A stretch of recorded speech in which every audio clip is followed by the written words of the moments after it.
Hi, everybody, and welcome to the halftime show with the Browns leading 14-12. I'm your host, Mr. Moohead. Uh, Here's what I can tell you. And I don't know why we're watching this game because nobody cares. And that includes the coaching staff who's gone, the players who don't care. And I will delineate for you what I'm seeing with my eyes and can't believe. First of all, why do you put Shadura back to throw on the last two of the three plays when Cincinnati was, you're going to get the ball in the beginning of the second half, and he damn near throws an interception. That's the first thing. I mean, the coach is not even coaching anymore. He's gone, and that's his way of saying, fuck it, I'm done. Okay. Which is to maybe get his players injured. Second of all, which makes everything I'm seeing makes no sense. I mean, Denzel is not hurt. He don't want to play no more. Jenkins walked off the field. He don't want to play no more. And Devin Bush did not run out of gas. He was going to try to hand the ball off to Myles Garrett because he don't want to play. And then they both interception or one fumble recovery, one interception. They dive into the end zone and intentionally get a 15-yard penalty. They don't care. They're off the leash now. Kevin Stefanski's not the coach anymore. Nobody's coaching in this game. It's pathetic. And, I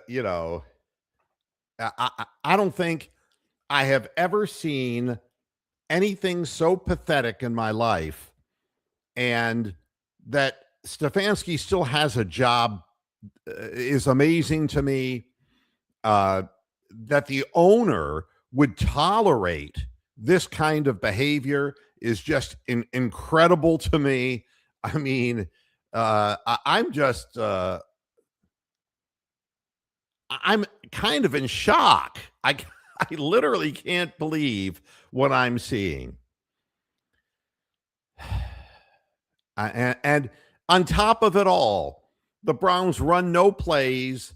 They've got nothing out there on the field, and they're winning the game when they only had 18 plays from the line of scrimmage in the entire first half of the game. And Zach Taylor still finds a way to lose and tries to draw the Browns off sides at midfield when he has a third and one, a fourth and one. What? And takes the penalty when the Browns don't jump. I mean, there's nothing to play for. There isn't even going to be a fucking ceremonial cup after this game. Are we dealing with two absolute water on the brain people? And then there's Shador. Anything good you could have possibly said about him, he's blown off the radar. He's horrible today. Horrible. He's tripping over his own feet. He's hit the hands of the defense more than he has his offensive players. They've got no receivers on the field. They still are running tight ends for no apparent reason. Myles Garrett is not going to get a sack record.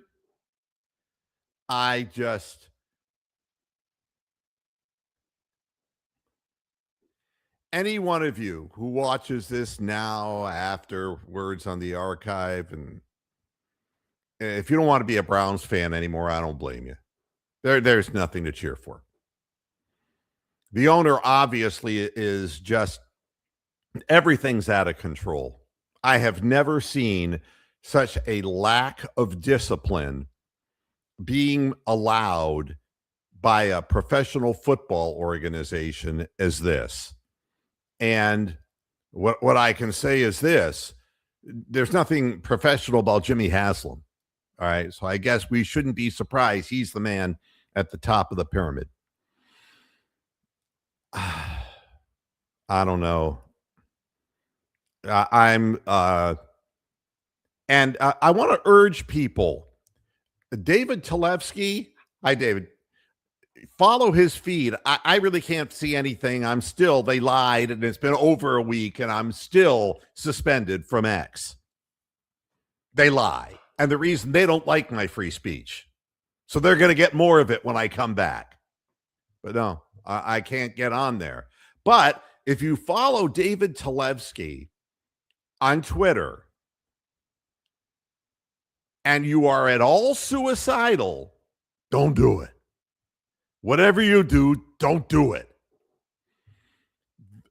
Invariably, the angriest, most negative, disturbed person about the Cleveland Browns. If you really want to feel worse about your team, follow David Talevsky on Twitter. Seriously, I think it was just, and I'm joking in a way. Oh, God. The announcers couldn't even get, they said it was 14-8, and I can't figure out what they were looking at. I don't know.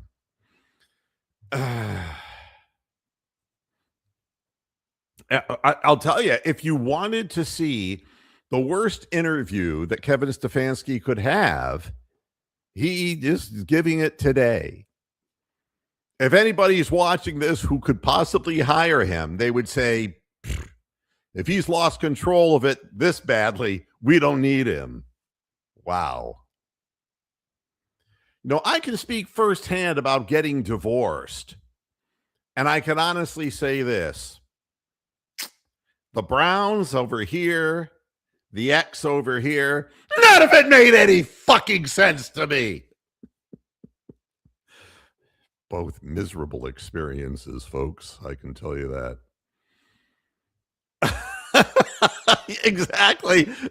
I'm telling you, if you're feeling bad, it's like if you can't afford the bottle of whiskey and I am so upset, follow David Talevsky.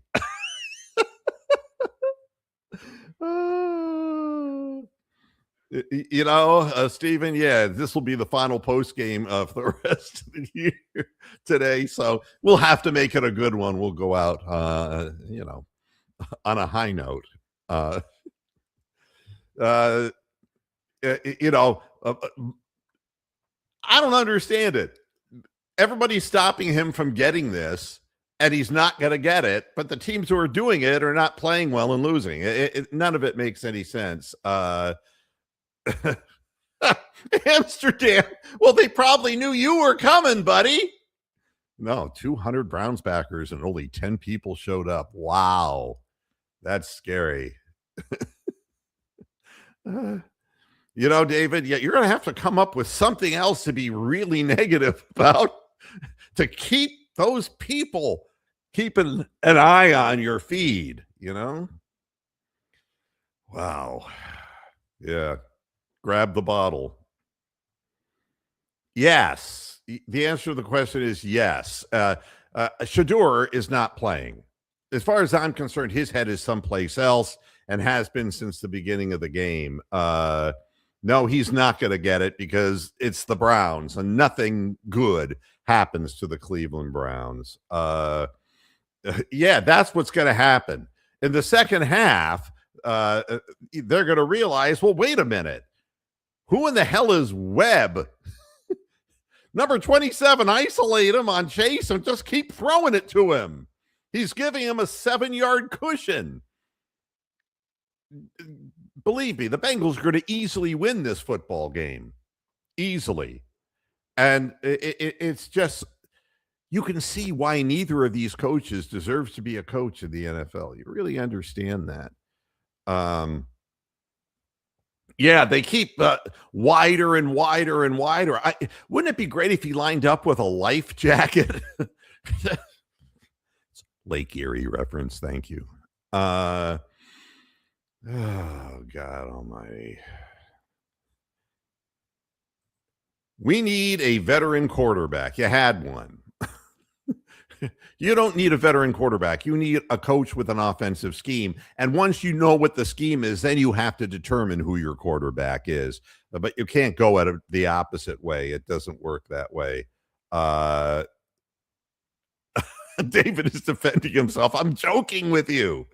I don't get much interaction on there. I'm not really interested in high publicity. Well, I mean, it's kind of hard to have interaction with people who are slitting their throats and wrists reading your posts. I'm just joking with you. Oh, for God's sakes. I'm just having a ball here today. There's nothing to even be upset about.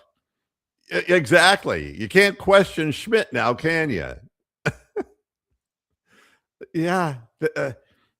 It's unbelievable. The whole thing's gone to hell in a handbasket. The offensive side of the ball doesn't even exist. But nobody can explain to me logically why Cincinnati was just going to let the clock run out because Cleveland was going to get the ball in the beginning of the second half. Why did we start throwing the ball? Why? Why were those the play calls? And you want Tommy Rees to be the head coach next year? Nah. Forget that shit. Oh, man. No, don't worry, Amsterdam. I swear to God, the Browns are not going to win. I promise you. Oh, I love you, David, and I thank you for everything that you do for the program.